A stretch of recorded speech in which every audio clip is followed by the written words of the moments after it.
And now, your host, your friend and mine, that guy with the cardboard box. Thank you. Welcome to the Oddity Archive, the show that openly shuns or shunnily opens. That doesn't make sense. We don't like modern technology. Today, I'm opening up my personal collection of obsolete video technology to discuss the home video format wars of the 1970s through the late 90s. Old formats such as Laserdisc and Betamax can be just an absolute goldmine of lost classics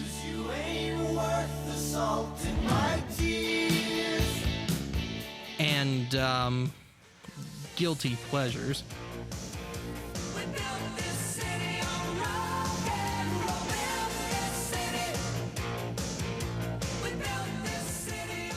It's also great to look at movies that have long since entered the pop culture lexicon as they were viewed when they were new, or at least closer to it. Boy, the food at this place is really terrible. The other one says, yeah, I know, and such small portions. Before we start, though, because we have to keep the educational quota of our show up, let's take a quick look at the history of pre-home video, or film as it were. Way back in 1922, the first consumer-grade film projector was released, 9.5mm. In Europe, 9.5mm was the consumer standard for over 20 years, hanging on until after World War II. Here in the States, however, 9.5mm was stupidly promoted by department stores as a children's toy and accordingly died a quick death. A year later, in 1923, 16mm film was released, but was too expensive for the average Joe. In 1932, Kodak introduced 8mm film, but the Great Depression and subsequently World War II held back its mass acceptance until the late 40s. As you may or may not know, in the final stages of World War II, Allied forces seized a number of audio tape recorders from the Nazis. Upon this new technology's arrival in the U.S., singer Bing Crosby was taken with the idea of being able to pre-record his radio show in top quality. He didn't want his golf game interrupted by the inconvenience of having to do his radio show live. Anyway, Bing liked the technology so much that he invested heavily in its development, leading to the discovery that, like audio, video signal could also be captured magnetically. Despite his attempts at selling the idea as early as 1951, the technology just wasn't considered up to par quite yet. After a few more years of refinement, videotape made its main public debut in 1956, when CBS adopted the technology as a means of time-shifting certain programs for the benefit of those living west of the Central Time Zone. Over the next decade plus, electronics makers were frantically trying to figure out a practical home video unit. This brings us to the meat of today's show, the beginning of the format wars. The first significant format is the only significant video format that I personally do not have access to. I'm talking about the U-matic. First released by Sony in 1971, the U-matic was, for its time, a nice, albeit prohibitively expensive unit, costing around $1,400 for the consumer-grade model. Adjusted for inflation, we're talking around $7,500 in 2012 dollars. The U-matic was a beast of a machine, measuring around 2 feet wide by 9 inches tall by about 18 inches deep. They also weighed around 60 to 70 pounds. The U-matic's tapes were about twice the size of the more contemporary VHS format. Originally, these tapes only held up to an hour of footage. By the end of the U-matic's run, you could get tapes that ran up to a whole hour and a half. Did I mention that the tapes were $30 a piece? It's worth noting that no pre-recorded U-matic tapes were ever sold publicly. This unit was genuinely meant for recording, hence this off-air footage you're seeing, which dates to November of 1975. Another problem with the U-matic was that the color was unreliable. Bleed and over-exaggeration were the norm. Or is it just that carpeting? Also, because the machine itself wasn't terribly friendly to the tape, tapes would get crinkled and damaged fairly easily, adding to poor playback issues. Frankly, coming up with any U-matic footage to use on this episode was tough. So tough that I'm going to bring this episode to a momentary grinding halt to give special thanks to Rick Klein and the gang at fuzzymemories.tv, the Museum of Classic Chicago Television, for supplying the footage that you're looking at right now. So call National 2 9000 now. Operators are on duty day or night. Suburbs call collect. National 2 9000. National 2 9000. In 1975, Sony introduced the Betamax VCR. Yeah, the first ones were only available already built into a TV, meaning you had to buy a new TV as well. It wasn't until sometime in 1976 when a standalone unit was introduced. Initially, like the U-matic, Betamax was strictly for recording purposes. The first Betamax tapes could hold up to 1 hour of footage as opposed to the U-matic's peak of 90 minutes. However, not long after, Betamax introduced 2-hour tapes, finally besting the U-matic. It also helps that Betamax tapes are about a third of the size and weight of a U-matic tape. What you're seeing now is an off-air recording from October of 1976. As you can see, the quality is a little more stable than the U-matic. The Pumpkin Patch, Stony Creek Farm, Noblesville, Indiana. When the first pre-recorded titles were issued on home video in 1977, the Betamax cost about $1,300, with blank tapes selling at a suggested retail price of $25 and pre-recorded tapes starting at $50. By special arrangement with United Artists Corporation, Magnetic Video Corporation is proud to offer the following special video presentation. Philips introduced the VHS unit to the U.S. market in the summer of 1977, launching the first major format war. Its price was around $1,000. It took until 1980 for the price of the Betamax to hit that point, but VHS always managed to stay one step ahead price-wise. The VHS was a minor step below Betamax in quality, offering 240 lines horizontal as opposed to Betamax's 250 lines.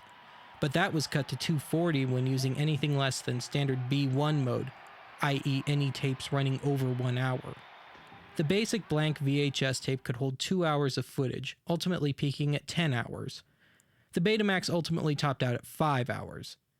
By the mid-80s, VHS easily won the format war, and consumer-grade Betamax in the US was discontinued around 1988. Now, I have nothing against Betamax. I have one, and I think it's a solid, reliable format. It's just that Sony failed by thinking they could ram its format down everyone's throat and not listen to the average Joe. So, it's time for today's blasphemous statement. I think on the consumer front, Beta and VHS are about even. I don't think non-videophiles would be able to tell the difference. In fact, I can hardly tell one. Aside from Sony's own hubris, there are 3 main reasons why I think VHS won the format war. 1. VHS was cheaper, meaning more accessible to the average person. 2. Blank VHS tapes could hold up to 10 hours of footage to Betamax's 5. 3. VHS succeeded because it wound up being a banded effort by several electronics manufacturers, and that the competition between RCA, JVC, etc. drove the price down. The fact that Sony didn't want to share the technology very much led to only a precious few manufacturers making Betamax decks, leaving few choices, little competition, and high prices. So there. We'll be right back. I'm spending Wednesday night at the in-laws, but I'm not missing the Wednesday night movie. I'm working the late shift, but I'm not missing the late show. Thanks to Sony's revolutionary Betamax deck, which hooks up to any TV set, now you can automatically videotape your favorite show even when you're not home and watch it anytime you want. Good morning, gentlemen. I'm going home to watch the late show.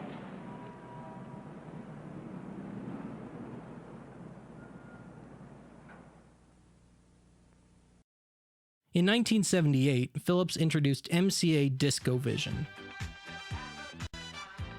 Yeah, too easy. DiscoVision soon became known as Laserdisc. The Laserdisc wasn't intended for people who wanted to record shows off the TV, but was intended as a means of purchasing your own copies of movies in top quality. I happen to really love Laserdiscs. The quality blows away all tape-based formats while retaining a more natural filmic look. Laserdiscs also give a nice boost in quality to footage shot on videotape. Kind of ironic, don't you think?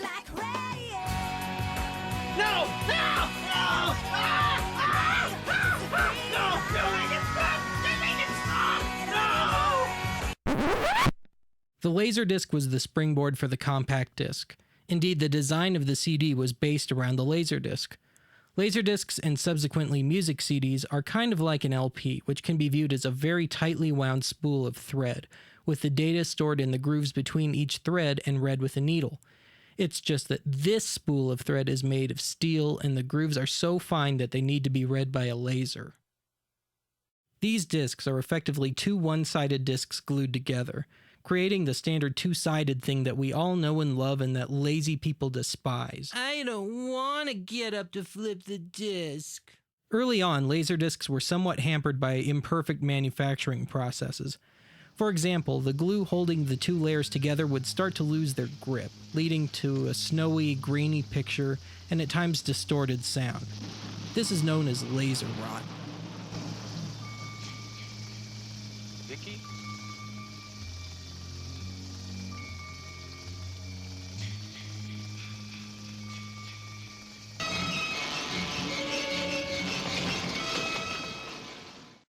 Another form of laser rot looks like a VHS tape that's having tracking issues.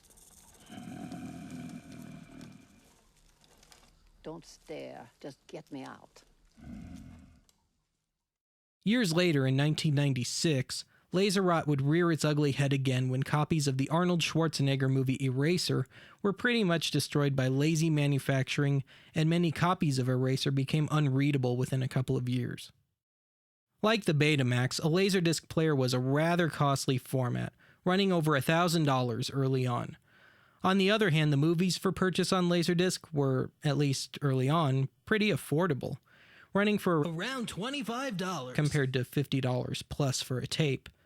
Of course, a few years later, when VHS truly took off, the prices of tapes went down to the point where VHS would retail for $30 or less, while Laserdisc prices continued to go up. By the time the 90s rolled around, a well-made Laserdisc could give a DVD a serious run for its money in picture and sound quality, especially if your disc was in the CAV format.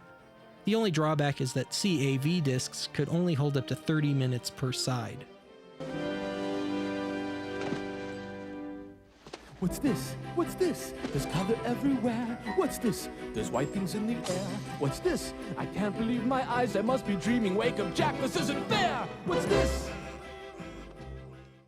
Here in the US, Laserdiscs lasted until the early 2000s when they could no longer compete with the rising popularity of DVDs. With that, we move on to the second round of the day, the non-recordable war. We've already discussed Laserdiscs.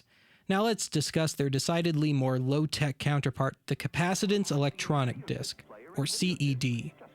Introduced in 1981, the CED is a video record, read with an actual needle. CEDs were designed as a more affordable, more accessible alternative to Laserdiscs. The CED followed the same principle as the Laserdisc, just more basic. They were still two-sided discs holding up to an hour of footage on each side. Players initially sold for about $400, and discs usually retailed for about $20. So why didn't it catch on? Well, loading and unloading the discs is a touchy process. Let's see, channel 4, on, load. Come on, come on, get in there. Come on. Come on. It didn't take. Come on. Hey. Come on, I'll jam you in there. And yeah. What's going on? Come on. Come on, baby. Yes! Yes!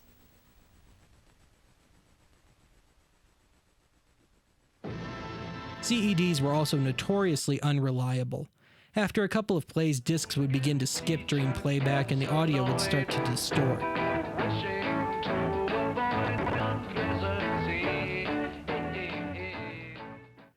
This made renting a CED a genuine crapshoot. Worn discs are virtually unwatchable. It was like you were always watching Max Headroom, whether you wanted to or not. In fact, I'm convinced this is where the idea for Max came from. Not you, the good one. When a disc plays properly, dare I say, it's actually a small notch above VHS or Betamax. Again, if it plays properly. Sweetie pie, all the day and night time. Hear me sigh, never. You'd also wind up constantly doing maintenance by yourself on the machine, replacing your stylus cartridge at $50 a pop, and adjusting the belt drive, which had a tendency to stretch and slip. The last CED player rolled off the assembly line in 1984, the last disc in 1986. CEDs were cheap, and that's about it. Laserdiscs may have been costly, but you got what you paid for. It's as simple as that. Our last matchup isn't really a conventional one. This one pertains to renting movies. In the late 90s, you had the regular video stores renting movies in the good old-fashioned way. On the other hand, you had Divx, which isn't to be confused with the video compression codec used today. My family actually tried Divx, and I have pretty vivid memories of this format. First, a little context. In 1996, the DVD was introduced, giving the sharpest picture in home video to date and permanently implementing Dolby Digital and DTS sound, which were only occasionally used on Laserdiscs. Even then, you'd need a high-end machine with the proper decoders to play those discs. Anyway, we got our first player in 1997 as part of a PC that my folks had bought. I remember sitting at the computer far more than I should have just to watch DVD movies. In early 1998, I think as my father's way of getting me the hell away from his computer, he bought our first proper DVD player, which cost $400. Bringing me back on topic, this player had that Divx thing. Divx was a very odd method of renting a movie. You purchased the disc of whatever title you wanted, and from the time you first popped it in your DVD player, it was good for 48 hours. Then it wouldn't work anymore, unless you plunked down another $4 for another 48 hours. It actually seemed like a good thing at the time to us. I mean, Blockbuster was already charging us $3 or $4 to rent a VHS tape for 2 days, and they weren't carrying DVDs for rental yet. So $4 for a Divx disc that we never had to return seemed like a great idea. Well, it turned out that we had to install an extra phone jack in our family room, because Divx was all done by phone. The hole in the family room floor remains to this day. Apparently, seeing that this whole DVD thing was catching on, major video stores like Blockbuster and Hollywood Video finally started carrying DVDs, causing the Divx to die a quick death in the marketplace. In 1999, Divx ceased service, and any Divx discs you had were now worthless. Okay.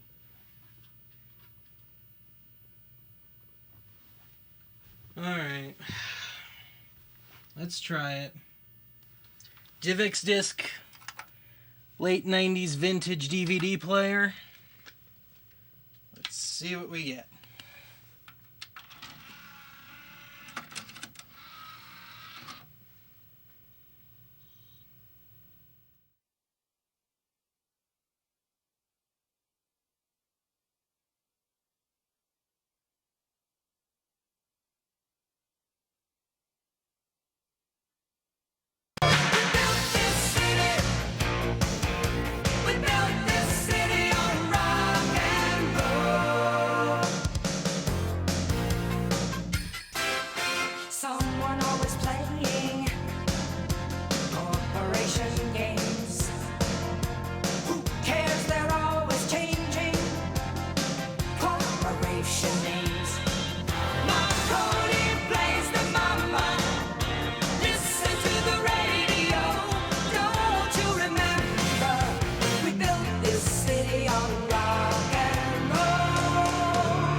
That's right. Luxurious shag for your living room, your dining room, your bedroom. And it's only $77.